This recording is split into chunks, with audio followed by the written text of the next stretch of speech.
Hey everyone, this is a really quick video just to tell you that the new minimum $500 is now live. Okay, so if we go to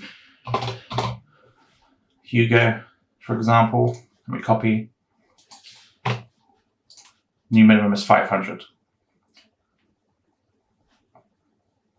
Even if we, do this, 500. Also, this is quite important.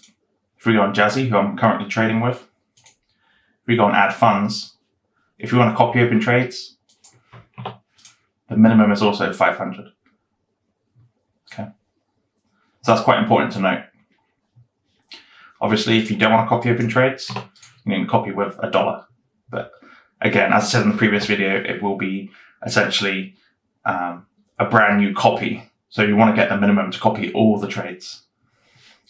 Let me give you an example of what the new calculation is.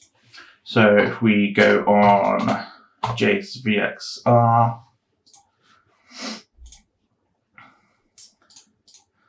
so currently, because Jace has actually added funds earlier than March the 1st, one day before, he's added 56% or 58%. So now his smallest trade size is 0.18. So instead of doing 100 divided by 0.18, we'll do 200 divided by 0.18. So his new minimum trade size, as of right now, since this has all come into effect with the $500 minimum size, $1,111 is the new minimum for Jace VXR. Okay, so just use that formula.